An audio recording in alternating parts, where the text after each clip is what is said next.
പലപ്പോഴും ആളുകൾ പറയുന്നത് കേൾക്കാം, പ്രത്യേകിച്ചും സിനിമകളിലെ പ്രതിനായകന്മാർ, ലോകം തന്നോട് അനേകം തിന്മകൾ ചെയ്തു, അതുകൊണ്ട് ഞാൻ അവർക്ക് അതിൻ്റെ പലിശ അടക്കം തിരിച്ചു കൊടുക്കുകയാണ് എന്നാണ് പലപ്പോഴും പല ക്രിമിനൽസും പറഞ്ഞിട്ടുള്ളത്.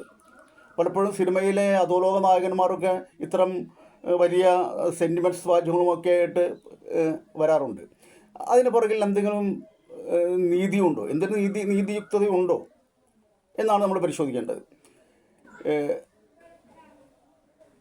ചാർലി ചാപ്ലിൻ തൻ്റെ മാതാവിൽ നിന്നും പിതാവിനിൽ നിന്നും തനിക്ക് ലഭിച്ച നാട്യകല എന്ന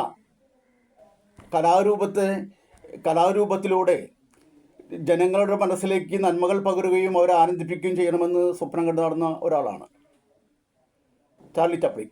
ഹിറ്റ്ലറാകട്ടെ തൻ്റെ അദ്ദേഹം ഒരു ചിത്രകാരനായിരുന്നു.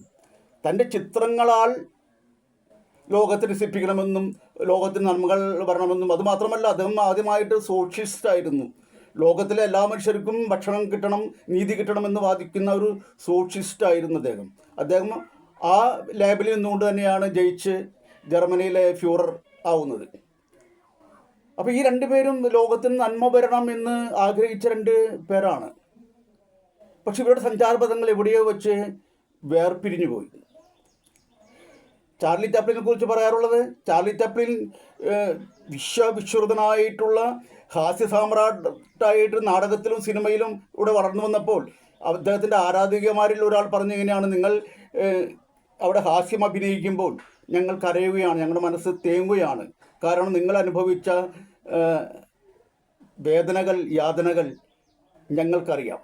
ഹിറ്റ്ലറോട് അങ്ങനെ ആരെങ്കിലും പറഞ്ഞിട്ടുണ്ടോ എന്നറിയില്ല. പക്ഷേ ഹിറ്റ്ലറും ചാർലി ചാപ്ലിനും തമ്മിൽ ബന്ധപ്പെടുന്ന ഒരു വലിയ വിഷയമുണ്ട്. ചാർലി ചാപ്ലിനെ കുറിച്ച് ഹിറ്റ്ലറെ കുറിച്ച് ചാർലി ചാപ്ലിൻ ഒരു സിനിമ ചെയ്തിട്ടുണ്ട്. ആ സിനിമയുടെ പേര് ഗ്രേറ്റ് ഡിറ്റക്ടർ എന്നാണ്. എന്നാൽ ചിത്രകാരനായിട്ടുള്ള ഹിറ്റ്ലർ ചാർലി ചാപ്ലിൻ്റെ പടം വരച്ചിരുന്നു എന്ന് നമുക്കറിയില്ല. എന്തായാലും ഈ ഗ്രേറ്റ് ഡിറ്റക്ടർ, മഹാനായ ഏകാധിപതി എന്നു പേരുള്ള ഈ സിനിമ കണ്ടിട്ട് ഹിറ്റ്ലറെ പരിഹസിക്കുന്ന സിനിമയാണ്. അത് കണ്ടിട്ട് ഹിറ്റ്ലർ വളരെയധികം പൊട്ടിച്ചിരിക്കുകയും ചാപ്ലിനെ അഭിനന്ദിക്കുകയും ചെയ്തു എന്നുള്ളതാണ് ചരിത്രം പറയുന്നത്. നമുക്ക് ഇതിൻ്റെ അടുത്ത ഭാഗത്തിലേക്ക് കടക്കാം. നമസ്കാരം.